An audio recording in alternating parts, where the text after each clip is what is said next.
Hello friends, welcome back to my channel. ఈరోజు మన ఛానల్లో మనం ఏం చూద్దామంటే impact of technology on society. సమాజంపై సాంకేతిక ప్రభావం ఎలా ఉందో మనం తెలుసుకుందాం. అంటే ప్రస్తుతం ఉన్న కాలంలో ఇది తెలుసుకోవడం చాలా ముఖ్యం. ఎందుకంటే సమాజం టెక్నాలజీ వల్ల ఉపయోగాలు, దాన్ని ఎలా వాడాలో తెలియక ఎంతోమంది పాడవటం జరుగుతుంది. ఎంతోమంది ప్రాణాలు కోల్పోవడం, ఆత్మహత్యలు చేసుకోవడం కూడా జరుగుతుంది. కాబట్టి ఇప్పుడు ఈ వీడియో స్టూడెంట్స్కి చాలా ముఖ్యమైనది. ఒక మంచి వీడియో ఉందని భావిస్తున్నాను. ఈ వీడియోని మీరు అందరికీ షేర్ చేయండి. ఇప్పుడు మనం మ్యాటర్లోకి వెళ్ళిపోదాం. ముందుగా మనం చూసుకోవాలంటే ఇప్పటి రోజుల సమాజం టెక్నాలజీ ఎలా ఉంది అంటే ఇప్పుడు రోజుల్లో టెక్నాలజీ ఎలా ఉంది.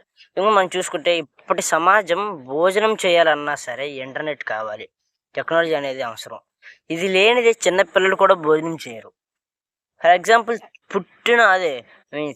చిన్న 5 నెలలు వచ్చిన దగ్గర నుంచి ముసలి వారి దాకా భోజనం చేసేటప్పుడు పక్కన మొబైల్ ఫోన్ పెట్టుకొనో, లేకపోతే ముందు టీవీ పెట్టుకొనో, ల్యాప్టాప్ పెట్టుకొనో ఏదో ఒకటి చూస్తూనే ఉంటారు. అంతేందుకు మరి ఇప్పుడు 5-6 మంత్స్ వచ్చిన చిన్నపిల్లలు కూడా మొబైల్ ఫోన్ ముందు లేకపోతే భోజనం చేయరు. అలా మొబైల్ ఫోన్ ముందు అప్పటిదాకా ముందున్న మొబైల్ ఫోన్ ముందు తీయడంతోనే ఆడ ఆడడం స్టార్ట్ చేస్తారు. అలా భోజనం తినకపోవడం కూడా చేస్తున్నారు. కొంతమంది మొబైల్ ఫోన్ ఇస్తూ ఉంటారు, అట్లా పలగొడతా ఉంటారు. అలాగే చూస్తా వాళ్ళకి కంటికి అంత చిన్న వయసులోనే సైట్ రావటం, తలనొప్పి రావటం, కొన్ని హార్ట్కి సంబంధించిన ప్రాబ్లమ్స్ రావడం జరుగుతుంది. అయితే ప్రజెంట్ డేస్లో మన జీవితంలో టెక్నాలజీ అనేది ఒక నిత్యావసర వస్తువులా మారిపోయింది. దీన్ని నేను చెప్పడానికి గల కారణం ఏంటంటే మనం చేసే ప్రతి పనిలో టెక్నాలజీని ఉపయోగిస్తూనే ఉంటాం. బైక్స్, టీవీస్, స్కూటర్స్, అది ఇప్పుడు కొత్తగా వచ్చిన ఎలక్ట్రిక్ స్కూటర్స్, అలాగే ల్యాప్టాప్స్. ఎందుకు ఇప్పుడు ప్రతి ఒక్కరు మీరు ఇప్పుడు చూస్తున్న ఈ వీడియో కూడా మీరు ఫోన్లో చూస్తున్నట్టే టెక్నాలజీ వాడుతున్నట్టు, లేకపోతే ల్యాప్టాప్లో చూస్తున్నట్టు టెక్నాలజీ వాడుతున్నట్టు. మీరు ఎలా ఏం చేసినా దేని టెక్నాలజీని వాడుతూనే ఉన్నారు. అంటే టెక్నాలజీ అనేది నిత్యావసర వస్తువులు మారిపోతుంది అనేది కాదు, మారిపోయింది. అది ఎప్పుడు జరిగిపోయింది. దాని గురించి మనకు తెలియకుండా మనం ఇంకా దాంట్లో బతుకుతూ ఉన్నాం. అంటే దాంట్లో ఎఫెక్ట్ అయిపోయి మనం టైం వేస్ట్ చేసుకుంటున్నాం.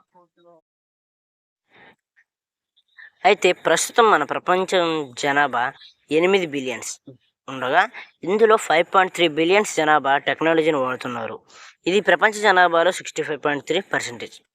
ఇందులో 61.5% జనాభా సోషల్ మీడియా వాడుతున్నారు. అంటే సోషల్ మీడియా వాడుతున్నారంటే వాళ్ళు మంచికి వాడుతున్నారు, చెడుకు వాడుతున్నారు కాదు, సోషల్ మీడియా అయితే వాడుతున్నారు అని మనకు తెలిసింది.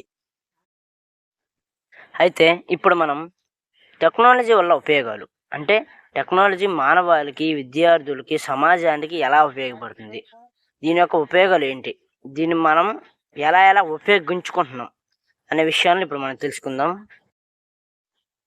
ఫస్ట్ వన్, ప్రపంచంలో ఎక్కడ జరిగిన చిన్న విషయాన్నైనా అంటే ఏ ప్రదేశంలో జరిగిందన్నా ఫ్రాక్షన్ ఆఫ్ సెకండ్స్లో మనం తెలుసుకోవచ్చు. అంటే క్షణాల్లో మనం తెలుసుకోవచ్చు.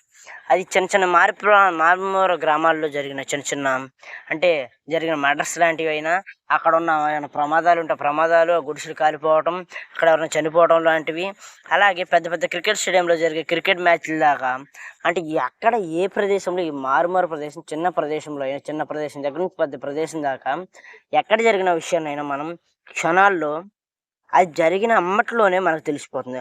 అంటే ఎక్కడో సూసైడ్ జరిగిపోయింది అమ్మటే తెలిసిపోతుంది. ఎక్కడో మన రాష్ట్రంలో ఉన్న విద్యార్థికి మంచిగా బెస్ట్ ప్రైజ్ వచ్చిందంటే ఇండియాలో ఆల్ ఇండియా ర్యాంక్ లాంటిది వచ్చింది. మనకి వితిన్ సెకండ్స్లో న్యూస్ యాప్స్ ద్వారా, ప్రజెంట్ ఉన్న టెక్నాలజీ ద్వారా మనం ఎలాంటివైనా క్షణాల్లో మనం తెలుసుకోవడం జరుగుతుంది. సెకండ్ వన్ అయితే సైన్స్ పరంగా, సాంకేతిక పరంగా మనం నేర్చుకున్న విషయాలను ఇంకా ఎక్కువగా నేర్చుకోవచ్చు. అంటే సైన్స్ స్టూడెంట్స్ కానీ ఎలాంటి విద్యార్థులైనా అంటే సైన్స్ సంబంధించి నేర్చుకుని వాటి గురించి రీసెర్చ్ చేసేవాళ్ళు ఇంకా టెక్నాలజీ ఉపయోగించుకుని వాళ్ళకి తెలిసిన చిన్న డౌట్స్ లాంటివి క్లియర్ చేసుకోవచ్చు. అలాగే బెస్ట్గా వాళ్ళు ఉన్న దాంట్లో బెస్ట్గా అవ్వచ్చు. అంటే ఇప్పుడు ప్రస్తుతం అంటే పిహెచ్డి డాక్టరేట్ చేసేవాళ్ళు కూడా వాళ్ళకి ఉన్న చిన్న డౌట్స్ని క్లియర్ చేసుకోవడానికి, వాళ్ళకున్న నాలెడ్జ్ని ఇంకా ఇంక్రీజ్ చేసుకోవడానికి, ఐక్యూ పవర్ని పెంచుకోవడానికి కూడా మనకి టెక్నాలజీ ఉపయోగపడుతుంది. అలాగే సైంటిస్టులు వాళ్ళు చేసే శాటిలైట్స్ కనిపెట్టడం కానీ ఎలాంటి దాంట్లో పెద్ద వర్క్ చేస్తూ ఉంటారు. పెద్ద వర్క్స్ తీసుకుంటూ ఉంటారు. అలాంటి వర్క్స్ చేసేటప్పుడు వాళ్ళకి ఏమైనా చిన్న డౌట్స్ వస్తాయి. అంటే డౌట్స్ అనేది కామన్. అలాంటి డౌట్స్ వచ్చినప్పుడు వాళ్ళు క్లియర్ చేసుకోవడం జరుగుతుంది. టెక్నాలజీ ఉపయోగించుకుని నాలెడ్జ్ ఇంకా ఎక్కువగా పెంచుకోవడం కూడా జరుగుతుంది. ఆ టెక్నాలజీ వల్ల మన నాలెడ్జ్ పెరుగుతుంది. అలాగే ఏ చిన్న డౌట్ వచ్చినా క్షణాల్లో మనం ఆన్సర్ తెలుసుకోవచ్చు. అంటే మనం టెక్నాలజీని యూస్ చేసుకుని. ప్రస్తుతం కాంపిటేటివ్ ఎగ్జామ్స్ ప్రిపేర్ అవ్వాలంటే నీటు, ఎంసెట్, జేఈఈ మెయిన్స్, అడ్వాన్స్, అలాగే యూపీఎస్సి, గ్రూప్స్, గేట్ అలా చాలా ఎగ్జామ్స్ ఉంటాయి. అలా ఎగ్జామ్స్ ప్రిపేర్ అయ్యే వాళ్ళు అంతెందుకు మన క్లాస్లో టీచర్ చెప్పే క్లాస్ మనకు సరిగ్గా అర్థం కాకపోయినా సరే మనం ఇలా ఇంటికి వచ్చి మనం నేర్చుకోవచ్చు. మనకు నేను డౌట్స్ వస్తే ఆ డౌట్స్ అక్కడ వాళ్ళు అడుగుదాం టైంకి వాళ్ళు వెళ్ళిపోవడం కానీ చాలామంది స్టూడెంట్స్ ఉండటం వల్ల అడగలేకపోవడం జరుగుతుంది. అలాంటి వాటిని మనం టెక్నాలజీ చూసుకొని మన డౌట్స్ ఫ్రాక్షన్ ఆఫ్ సెకండ్స్లో క్లియర్ చేసుకోవచ్చు. విద్యాపరంగా అయితే మనకు కావాల్సిన బుక్స్ను, మెటీరియల్స్ని, అలాగే టెక్స్ట్ బుక్స్ను, పీడిఎఫ్ని, మార్క్ లిస్ట్ని మనకు కావాల్సిన వాటిని సులువుగా డౌన్లోడ్ చేసుకోవచ్చు. అంటే మనకి ఇప్పుడు హాల్ టికెట్స్ కానీ, మార్క్ లిస్టులు కానీ, అలాగే మెటీరియల్స్ కానీ ఏమన్నా కావాలంటే ఇది తొందరగా చాలా సులువుగా డౌన్లోడ్ చేసుకోవడం జరుగుతుంది. అలాగే మన క్లాసులో లెసన్ అర్థం కాకపోతే ఇంటికి వచ్చేసి యూట్యూబ్ ఓపెన్ చేసి గూగుల్ అలా ఆన్లైన్ ప్లాట్ఫామ్స్ ఓపెన్ చేసేసి మనకు ఏ సబ్జెక్ట్ అయితే అర్థం కాలేదో ఆ సబ్జెక్ట్ని కొట్టి ఆ టాపిక్ ఎంటర్ చేయడంతో వితిన్ సెకండ్స్లో మన ముందు చాలామంది యూట్యూబర్స్ చేసిన వేల వీడియోలు ప్రజెంట్ అయిపోతాయి. దాంట్లో మనం ఒక వీడియో చూసి ఆ వీడియో చూసుకోవచ్చు. అలాగే దీని ద్వారా మన యొక్క సబ్జెక్ట్ ఇంక్రీజ్ అవుతుంది. అలాగే టీచర్స్ కూడా మనం ఈరోజు విషయాన్ని ఈరోజు మర్చిపోతాం, కానీ టీచర్స్ ప్రతి సంవత్సరం చదువుతూనే ఉంటారు. అంటే మనకి స్టూడెంట్స్కి చెప్పడం కోసం వాళ్ళు ఎంత కష్టపడతారంటే వాళ్ళు చదివి కొత్త విషయాలు నేర్చుకొని దాన్ని కొత్తగా ఎలా స్టూడెంట్స్కి ఎలా అర్థమయ్యేలా చెప్పాలని వాళ్ళు నేర్చుకుంటూ ఉంటారు. అలాంటి వాళ్ళకి స్టూడెంట్స్కి అందరికీ టెక్నాలజీ విద్యాపరంగా ఉపయోగపడుతుంది. ఋతువుని చూసినట్లయితే ఆరోగ్యపరంగా మనకు తెలియని జబ్బుల గురించి అవగాహన పెంచుకొని వాటి యొక్క లక్షణాలు తెలుసుకొని ఆ జబ్బులు క్షణాల్లో వాటిని నివారణ చర్యలు తెలుసుకొని వాటిని నివారించడం జరుగుతుంది. ఏ జబ్బును ఎలా నివారించాలో మనం తెలుసుకోవచ్చు. దీని గురించి చూసుకున్నట్లయితే రీసెంట్గా మనకు 2019లో కరోనా వచ్చింది. ఈ కరోనా ఎక్కడో వచ్చింది. ఆ కరోనా గురించి తెలుసుకోవడానికి చాలా ఉపయోగపడింది. అలాగే టెక్నాలజీ అలా కరోనా గురించి తెలుసుకుని అది వస్తే దాని లక్షణాలు ఏంటి, దాన్ని నివారించాలంటే మాస్క్ పెట్టుకోవాలి, 3 అడుగులు దూరం పాటించాలి, అలాగే ఎలాంటి జాగ్రత్తలు తీసుకోవాలనేది టెక్నాలజీ మనం నేర్చుకుందాం. ఇలా టెక్నాలజీ ద్వారా ఎలా ప్రాబ్లమ్స్ సాల్వ్ చేసుకోవాలనే విషయాల గురించి మనం నేర్చుకోవచ్చు. అయితే టెక్నాలజీ వల్ల కలిగే నష్టాలు అయితే ఇన్ని ఉపయోగాలు ఉన్నా ఈ టెక్నాలజీ వల్ల కొన్ని నష్టాలు కూడా ఉన్నాయి. కొన్ని చాలా నష్టాలు ఉన్నాయి. అంటే ప్రతి ఒక్క దానికి మంచి ఉంటుంది, చెడు ఉంటుంది. అలాగే టెక్నాలజీ కూడా కొన్ని నష్టాలు ఉన్నాయి. ముందుగా మనం చూసుకున్నట్లయితే మనుషుల మధ్య ఫిజికల్ కమ్యూనికేషన్ అనేది అంతరించిపోయింది.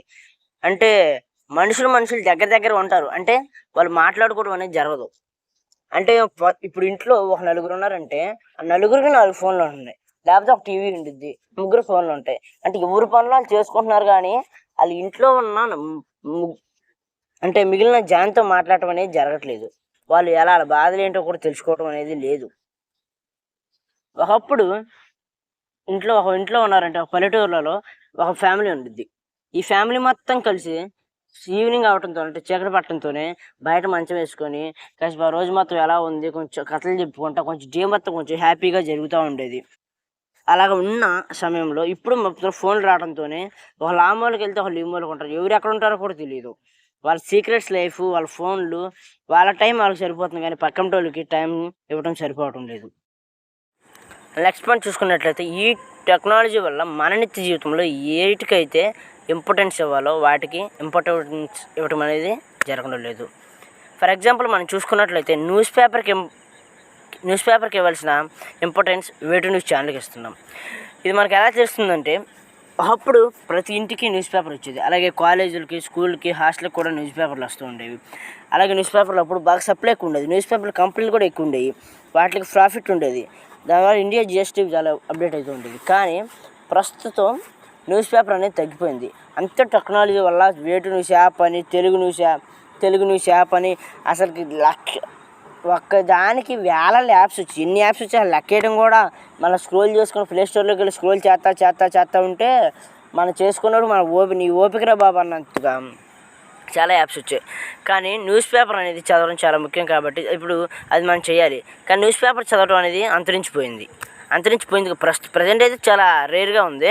నాకు తెలిసి నెక్స్ట్ 20 years లోపు న్యూస్ పేపర్ అంతరించిపోతుందని ఇది మాత్రం కన్ఫామ్గా జరిగే పని అని నేను చెప్పగలను. అలాగే లెటర్కి ఇవ్వాల్సిన ఇంపార్టెన్స్ జీమెయిల్కి ఇస్తున్నాం. దీని గురించి మనం చెప్పాలంటే పెద్ద పెద్ద ఎగ్జాంపుల్స్ అవసరం లేదు.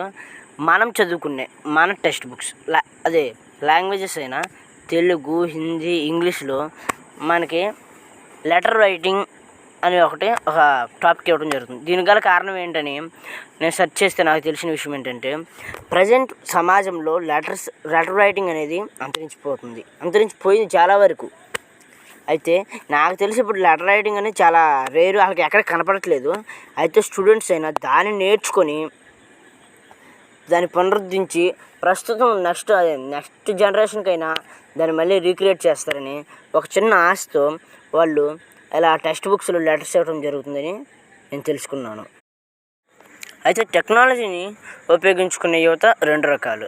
ఫస్ట్ వన్, టెక్నాలజీని ఉపయోగించుకుని బెస్ట్ పొజిషన్కి వెళ్ళినవారు, అంటే బెస్ట్ సాఫ్ట్వేర్ ఇంజనీర్స్ అయినవారు, బిల్ గేట్స్, టెస్లా, వాళ్ళ బెస్ట్ కంపెనీలని, మైక్రోసాఫ్ట్ లాంటి కంపెనీలను నిర్మించిన వారు టెక్నాలజీని సరైన పద్ధతిలో ఉపయోగించి దాన్ని ఎక్కువ నాలెడ్జ్ గెయిన్ చేసుకోవటం వల్ల వాళ్ళు దాన్ని లైఫ్లో అప్లై చేసుకొని బెస్ట్ పొజిషన్కి వెళ్ళారు.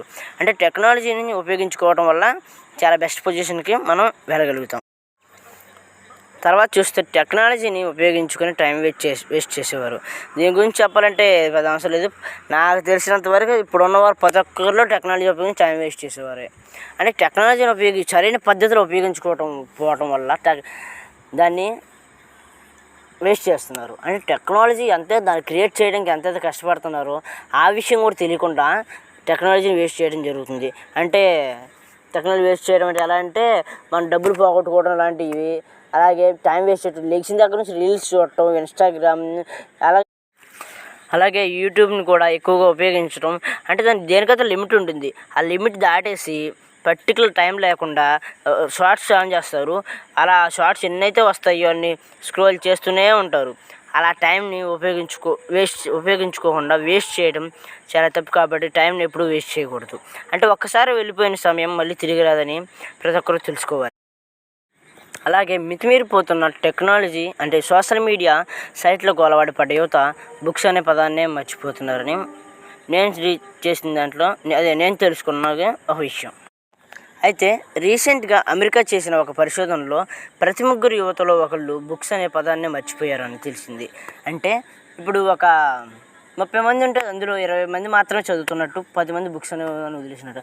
అంటే బుక్స్ని వదిలేసి మార్నింగ్ లేచిన దగ్గర నుంచి ఫోన్ వాడటం అంటే వాళ్ళు స్టూడెంట్సే, కానీ పేరుకి మాత్రమే స్టూడెంట్స్, అంటే నామకార్థ స్టూడెంట్స్ లాగా ఉంటారు, కానీ వాళ్ళు ఏదో చదువుతున్న వాళ్ళని మాత్రమే అయితే అలాగే ఈ యువత ఇంటర్నెట్ వల్ల సైబర్ క్రైమ్లకు గురవడం జరుగుతుంది. అంటే తమకున్న డబ్బులు మొత్తం పోగొట్టుకోవటం, తమ సెక్యూరిటీని పోగొట్టుకోవటం లాంటివి జరుగుతుంది. అంటే యువత జైలుకు వెళ్ళటం, ఆత్మహత్యలు చేసుకోవడం, ఈ సైబర్ క్రైమ్స్ వల్ల వాళ్ళు ఏ లింక్స్ వస్తే ఆ లింక్స్ ఓపెన్ చేసేస్తారు. వాళ్ళకి అది దేనికో కూడా తెలీదు, ఏదో ఫేక్ న్యూస్ వచ్చేసి దాన్ని నమ్మేస్తారు. అలా చేయటం వల్ల వాళ్ళకి టైం వేస్ట్ అవుతుంది, వాళ్ళ లైఫ్ వేస్ట్ అవుతుంది. చాలామంది ఆత్మహత్యలు కూడా చేసుకోవడం అనేది జరుగుతూ ఉంది ప్రస్తుత సమాజంలో. నెక్స్ట్, ఇంటర్నెట్ వల్ల యువత నిద్ర లేకపోవడం, అలాగే సైట్ తెచ్చుకోవడం వల్ల జరుగుతుంది. అంటే ఇంటర్నెట్ని యూజ్ చేయడం వల్ల నిద్ర లేకపోవడం, డే అండ్ నైట్ 24/7 ఎక్కువగా యూజ్ చేయడం వల్ల సైట్ తెచ్చుకోవడం లాంటివి కూడా జరుగుతుంది. అంటే వాళ్ళకి నిద్ర అనేది సరిగ్గా ఉండదు, క్లాసులో నిద్రపోవడం కూడా జరుగుతుంది. దీనివల్ల వాళ్ళ క్లాస్ కూడా సరిగ్గా వినలేరు. అంటే క్లాస్ వినకపోవడం వల్ల వాళ్ళ లైఫ్ మొత్తం వేస్ట్ అయిపోతుంది. నేనైతే ఈ నష్టాలన్నింటినీ ఒక్క మాటలో చెప్పాలంటే, టెక్నాలజీ మనిషిని బానిసగా మార్చేసింది. అంటే టెక్నాలజీ వెనకాల పడుతూ మనుషులు టెక్నాలజీ లేకుండా బ్రతకలేకపోతున్నారు. టెక్నాలజీ మనం వాడుకోవాలి, కానీ ఇక్కడ టెక్నాలజీ మనల్ని వాడుకుంటుంది. నేను ఇచ్చే కొన్ని సూచనలు ఏమిటంటే, అవసరమైనంత వరకు మాత్రమే టెక్నాలజీ యూజ్ చేయాలి. దేనికైతే వాడాలో దానికి మాత్రమే వాడాలి. అనవసరమైనగా వాడి టెక్నాలజీని వేస్ట్ చేయకూడదు. అలాగే న్యూస్ పేపర్ చదవటం అలవాటు చేసుకోవాలి. డైలీ మన పక్కన ఉన్న వాళ్ళకి కూడా నేర్పించాలి. అలాగే లెటర్ రాయటం అనేది నేర్చుకోవాలి. ఫైనల్గా నేను చెప్పేది ఏమిటంటే, టెక్నాలజీని మంచిగా వాడితే మంచిగా, చెడుకు వాడితే చెడుగా ఉపయోగపడుతుంది. ఇది మన మీద డిపెండ్ అయి ఉంటుంది. అయితే friends, thanks for watching this video. కొంచెం లెంత్ అయినట్టుంది.